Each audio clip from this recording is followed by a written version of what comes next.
Welcome to OJB Fashion Style. In today's video, we'll be cutting a straight gown with layer flare hands, as you can see from the picture. So first, we'll be cutting the upper part of our gown, which is actually the top portion of it. And for that, we would require our shoulder to shoulder measurements, which will be divided into two. And then also our bust circumference, which will be divided into 4, and then our waist circumference, which will be divided into 4, as you see me measuring. So the two straight parallel lines, the upper one is the bust circumference line, while the lower one is the under bust, and the final part of it is the waistline. So for this top, my actual length is 15 inches after adding 2 inches. So from the cutting, you would notice that 1 inch will be removed from the shoulder. So it is essential that to get a 12 inches top, I add at least 2 inches to it. So for the neck, I used a 3.5 inches to a 3 inches. The upper part of it is 3.5, while the lower part of it, which is actually on the chest side, is 3 inches. So you can see I also added 2 inches seam allowance on the side. So please take note of that while cutting as a beginner. So if you have watched my previous videos, you would also notice that I've done this cutting method in a whole lot of videos. Now that we are done with the front cutting, we would also be cutting the back. Like I said before, 1 inch is removed from the shoulder, as you see me cutting now, which is very essential. So please take note to always remove 1 inch from your shoulder when cutting it up. So now we are cutting our back part of it. So the first thing I did was to remove my 1 inch zip allowance, as you see me measuring on the fabric. And then I'm trying to take the neck measurement, which is 3.5 over 3 inches. And then after, I'll go to the shoulder to shoulder measurement from the back. So the shoulder was actually 13, so I divided 13 into 2, and it gave me 6.5. So I added half inch to it. It was 7 inches. You can also add 1 inch to it and recut later. So for the armhole, from shoulder to my bust line is actually 9 inches. This actual outfit was made for a child of about 10 years old. So the actual bust shoulder to bust line was about 8 inches. So please take note. So my measurements might not be yours, so please take note to always take that measurement. Having done that, you can see that our back cutting and our front cutting is ready for the top. As you can see, I also did cut my lining alongside my actual fabric so as to get the exact same size. So now we'll be cutting the bottom part of our gown, which is more or less the skirt portion, before joining both the top and the skirt together. So first we'll be cutting the front side of our skirt, and as you see me doing, I'm trying to pin it to ensure that there's no squeezing underneath it. And so for my waist, the first thing I did was to cut the waist, and then you can see me adding 2 inches to it. Then I also did add half an inch to it, because I remembered the mom told me she's a growing child, so I should add enough seam allowances such that they can always do adjustments whenever they want. So that's why you see me adding an additional half inch to the extra 2 inches that was added initially. Then the next one you see me cutting there is the hip measurement. So from the waist to the hip is about 7 inches. So I did the same thing by adding 2 inches seam allowance, and then also an additional half inch allowance. And I also did that for the bottom. So it's a very simple technique for a beginner. It's very simple. You could try it out on paper before illustrating on your fabric. So keep watching, we'll be right back.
You're welcome back.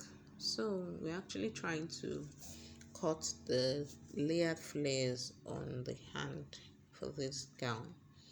So for this particular style, that picture there, the flare that was cut was a 720-degree flare, which is double.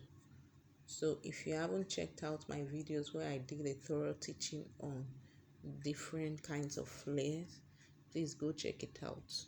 We have the 360-degree flare, we have the 720-degree flare, and we have the 1440 degrees flare. So in this particular one, because I was trying to manage my material, manage it, because I actually had only 2 yards for this outfit that I was making for the little girl, so I could not cut that 720 degrees flare. So I actually just did a 360-degree flare, and so that's why you see that. You would see that it is not so wide like the picture that was on this on the thumbnail. So please, if you haven't watched my videos, go check that particular video out.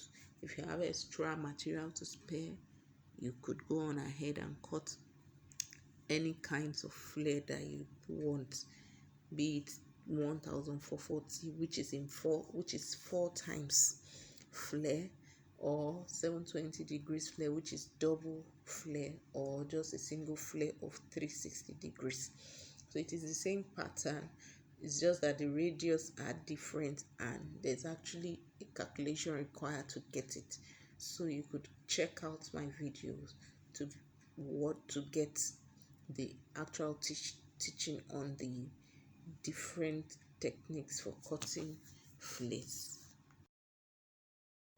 Now we're going to be joining materials together. We're done with our cuttings. So first of all, we'll be joining the front part of the top to the back part.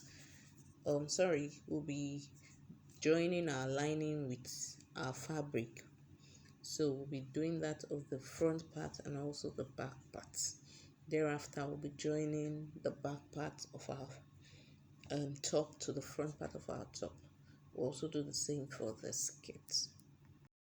So for my skirt, I didn't line my skirt, so I didn't want to incur extra cost. So I just did my straight cutting without lining. So I only lined the top part of it, and after ironing, it still came out very neat.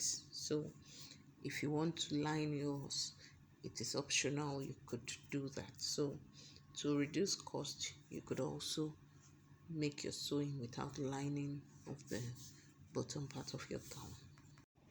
Okay, so please take note that while joining your fabric together, you would actually require your measurements again. You don't just join on the side or on the shoulder or any part of it without taking your measurement. So for my joining, you would see linings on the side of the back part of it. So I've done my remeasurement again before sewing on my machine. So ensure you take your measurements while running your machine on your fabric. So as you see me illustrate with my fingers, that is the portion where we're going to be sewing together. Having done that, so we'll be joining our top part with our skirt parts, and then our gown is almost ready. So ensure that the waist measurement of your top is the same as that of your skirt, so you would not be having some extra material that would affect the shape of your fabric. So you can see, I haven't joined it. My outfit is looking so neat and beautiful. So this particular gown worn by a child can also be made for an adult. It will come out really beautiful. So if you're an adult or a child, you could try this out. Next, we'll be attaching our hand to our gown. So we've already attached our flares to the hand. So we are simply attaching the hand now to the armhole. So please ensure you hold it together with a pin first before you run it through on your machine, so that there will not be differences in both hands after joining. Then the last and final thing is our zipper. So like I also did hold my hand with pins, it is essential you also hold your zipper with pins first so that it will be properly placed. As you can see me showing, it's held with pins on the picture. So at this point, we could say we are done with our outfit. Thanks guys for stopping by today. See you in our next video. Bye.